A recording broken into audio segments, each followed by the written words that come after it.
Nursing കോളേജിൽ പഠിക്കുമ്പോഴുള്ള എൻ്റെ ഒരു എക്സ്പീരിയൻസ് ഞാനൊന്ന് ഷെയർ ചെയ്യാം. നമുക്ക് സൈക്യാട്രിക് പോസ്റ്റിംഗ് നടക്കുന്ന കാലമാണ്. അപ്പം പലതരത്തിലുള്ള പേഷ്യൻസ് ഉണ്ട് ഹോസ്പിറ്റലിൽ. അതിൽ ഒരു പേഷ്യന്റ് എന്ത് ചെയ്തിട്ട് ഭക്ഷണം കഴിക്കുന്നില്ല. അപ്പൊ അതിന് അയാൾ പറയുന്ന കാരണം, എന്റെ ഫുഡിൽ നിങ്ങൾ പോയിസൺ ഇട്ടിട്ടുണ്ട്, എന്നെ നിങ്ങൾ കൊല്ലാൻ ശ്രമിക്കുകയാണ്. അപ്പൊ പല രീതിയിലും പല നഴ്സസും ഇയാളെ കൺവിൻസ് ചെയ്യാൻ ശ്രമിക്കുന്നുണ്ട്, പക്ഷേ ഒരു രക്ഷയുമില്ല. ഇയാളുടെ ഈ ഒരു ചിന്ത അയാളുടെ മനസ്സിൽ അങ്ങനെ കിടക്കുവാണ്. നമ്മൾ സൈക്യാട്രിയിൽ ഇതിന് ഡെല്യൂഷൻ എന്നാണ് പറയുന്നത്. എന്താണ് ഡെല്യൂഷൻ? ഡെല്യൂഷൻ എന്ന് പറഞ്ഞാൽ ചില തെറ്റായ ചിന്തകൾ ആഴത്തിൽ പേഷ്യന്റിന്റെ മനസ്സിൽ കിടക്കുന്നു. അത് നമുക്ക് അവരെ പറഞ്ഞു മനസ്സിലാക്കാനോ അവരെ കൺവിൻസ് ചെയ്യാനോ പറ്റില്ല. അപ്പൊ ഡെല്യൂഷൻ റിലേറ്റഡ് ആയിട്ടുള്ള ഒരു ക്വസ്റ്റ്യൻ ഡിസ്കഷൻ ആണ് നമ്മൾ ഇന്ന് ചെയ്യാൻ പോകുന്നത്. Let's see the question. A nurse is assessing a client admitted to the psychiatric unit. During the interview, the client states, every evening the television news anchor pauses and looks directly at me. The message in the news are actually instructions meant only for me. Nobody else can understand them. Which type of delusion is the client experiencing? Let's see the options. Delusion of persecution, delusion of reference, delusion of grandeur, delusion of control. ഒന്ന് video pause ചെയ്തിട്ട് question clear ആയിട്ട് വായിച്ചിട്ട് answer ഒന്ന് comment ചെയ്യുക. ഈ ഒരു ക്വസ്റ്റ്യനിൽ പറഞ്ഞിരിക്കുന്നത് എന്താണ്? ഈ ഒരു പേഷ്യന്റിന് തോന്നുന്നത് ഈ ന്യൂസ് ആങ്കർ ഇയാൾക്ക് സീക്രറ്റ്ലി ഒരു മെസ്സേജ് ഇയാളോട് കൺവേ ചെയ്യുവാണ്, ഇയാൾക്കൊരു മെസ്സേജ് കൊടുക്കുകയാണ്. ഇതിനെ നമ്മൾ ഡെല്യൂഷൻ ഓഫ് റെഫറൻസ് എന്നാണ് പറയുന്നത്. എന്താണ് delusion of reference? Delusion of reference means ഇവിടെ ഈ ഒരു വ്യക്തിക്ക് അയാളുടെ ചുറ്റിലും നടക്കുന്ന കാര്യങ്ങൾ, അയാൾ കാണുന്നതും കേൾക്കുന്നതുമായിട്ടുള്ള എല്ലാ കാര്യങ്ങളും അയാളുമായിട്ട് റെഫർ ചെയ്തിട്ടുള്ളതാണ് എന്ന് തോന്നുകയാണ്. ഇപ്പൊ എക്സാമ്പിൾ പറയുകയാണെങ്കിൽ, ഇപ്പൊ ബസ്സിൽ യാത്ര ചെയ്യുമ്പോൾ രണ്ടുപേരും അങ്ങോട്ടും ഇങ്ങോട്ടും സംസാരിക്കുന്നു. ഈ ഒരു വ്യക്തിക്ക് തോന്നുന്നത് എന്നെ പറ്റി എന്തോ ബാഡ് ആയിട്ട് പറയുകയാണ്. അല്ലെങ്കിൽ ഇപ്പൊ നമ്മൾ ഈ ക്വസ്റ്റ്യനിൽ കണ്ടതുപോലെ ഒരു ന്യൂസ് കാണുമ്പോൾ ആ ന്യൂസ് ആങ്കർ എന്നോടാണ് സംസാരിക്കുന്നത്, എനിക്കുള്ള മെസ്സേജാണ് ആ ന്യൂസ് ആങ്കർ തരുന്നത്. അല്ലെങ്കിൽ നമ്മൾ അയാൾ പത്രത്തിലൊരു ന്യൂസ് വായിക്കുമ്പോൾ അയാൾക്ക് തോന്നുവാണ് ആ ന്യൂസ് അയാളെക്കുറിച്ചാണ്, അല്ലെങ്കിൽ അയാൾക്ക് കൊടുക്കുന്ന ഒരു മെസ്സേജാണ്. അപ്പൊ ഈ ഒരു വ്യക്തിക്ക് ഇയാളുടെ ചുറ്റിലും നടക്കുന്ന കാര്യങ്ങളെല്ലാം ഇയാളെ റെഫർ ചെയ്തിട്ടാണ് എന്ന് തോന്നലാണ്. അതിനെയാണ് ഡെല്യൂഷൻ ഓഫ് റെഫറൻസ് എന്ന് പറയുന്നത്. ഇനി നമുക്ക് ബാക്കിയുള്ള ഓപ്ഷൻസ് കൂടി നോക്കാം. ആദ്യത്തെ ഓപ്ഷൻ വരുന്നത് ഡെല്യൂഷൻ ഓഫ് പെർസിക്യൂഷൻ ആണ്. ഡെല്യൂഷൻ ഓഫ് പെർസിക്യൂഷൻ മീൻസ് ഇവിടെ ഈ ഒരു വ്യക്തിക്ക് തോന്നുന്നത് തന്റെ ചുറ്റിനുള്ളവരെല്ലാം തന്നെ ഉപദ്രവിക്കാൻ ശ്രമിക്കുവാണ്, തന്നെ കൊല്ലാൻ ശ്രമിക്കുവാണ്, തന്നെ ചീറ്റ് ചെയ്യാൻ നോക്കുവാണ്, അല്ലെങ്കിൽ തന്നെ സ്പൈ ചെയ്യുവാണ്. എല്ലാവരെയും ഒരു സംശയത്തോടെയാണ് കാണുന്നത്.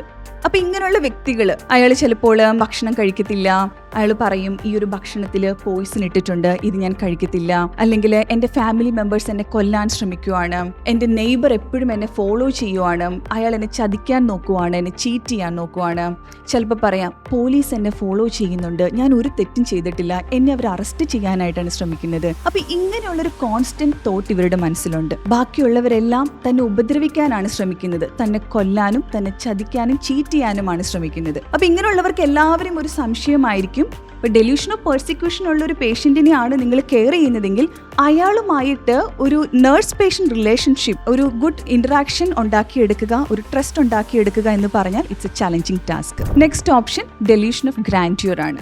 ഡെല്യൂഷൻ ഓഫ് ഗ്രാൻഡ്യൂർ എന്ന് പറയുമ്പോൾ ഇവിടെ ഈ വ്യക്തി അവർക്ക് തന്നെ ഒരു ഓവർ ഇമ്പോർട്ടൻസ് ആണ് കൊടുക്കുന്നത്, ഒരു ഇൻഫ്ലേറ്റഡ് സെൽഫ് എസ്റ്റീം. അപ്പോൾ ഒരുപക്ഷെ ആ പേഷ്യന്റ് പറയാം, I am the prime minister of India, അല്ലെങ്കിൽ ഞാനൊരു സെലിബ്രിറ്റിയാണ്, I am the wealthiest person in the world, എനിക്ക് ഒരുപാട് കാശുണ്ട്, I am the most beautiful person in the world, എനിക്ക് സൂപ്പർ നാച്ചുറൽ എബിലിറ്റീസ് ഉണ്ട്, എനിക്ക് എന്ത് വേണമെങ്കിലും ചെയ്യാൻ പറ്റും, I am like God, I am a king. അപ്പൊ ഇങ്ങനെയുള്ളൊരു തോട്ടാണ്, അവർക്ക് തന്നെ ഒരു ഓവർ ഇമ്പോർട്ടൻസ് കൊടുക്കുന്നതാണ് ഡെല്യൂഷൻ ഓഫ് ഗ്രാൻഡ്യൂസിറ്റി. മാനിയുള്ള പേഷ്യൻസിലൊക്കെ ഈ ഒരു ടൈപ്പ് ഓഫ് ഡെല്യൂഷൻ കാണാറുണ്ട്. ഇനി ലാസ്റ്റ് ഓപ്ഷനിലേക്ക് വരുമ്പോൾ അതിൽ കൊടുത്തിരിക്കുന്നത് ഡെല്യൂഷൻ ഓഫ് കൺട്രോൾ ആണ്. ഡെല്യൂഷൻ ഓഫ് കൺട്രോൾ മീൻസ് ഇവിടെ ഈ ഒരു വ്യക്തിക്ക് തോന്നുന്നത് തന്നെ വേറെ ആരോ കൺട്രോൾ ചെയ്യുന്നു എന്താണ്. അപ്പൊ ആ ഒരു പേഷ്യന്റ് പറയാം, എന്റെ ചിന്തകള്, എന്റെ പ്രവൃത്തികള് അതെല്ലാം വേറെ ആരുടെയോ കൺട്രോളിലാണ്, ഞാനിപ്പോൾ സംസാരിക്കുന്നതും ഞാൻ ബിഹേവ് ചെയ്യുന്നതുമൊക്കെ അത് വേറെ ആരോ കൺട്രോൾ ചെയ്തിട്ടാണ്. ചിലപ്പോൾ അയാൾ പറയാം, എന്റെ ബ്രെയിനിൽ ഒരു മൈക്രോ ചിപ്പ് ഉണ്ട്, അപ്പൊ അത് വേറൊരാളുടെ കൺട്രോളിലാണ്,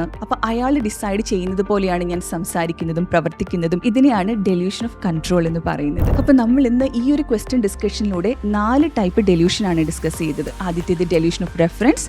ഡെല്യൂഷൻ ഓഫ് റെഫറൻസിൽ എന്താണ് പ്രത്യേകത?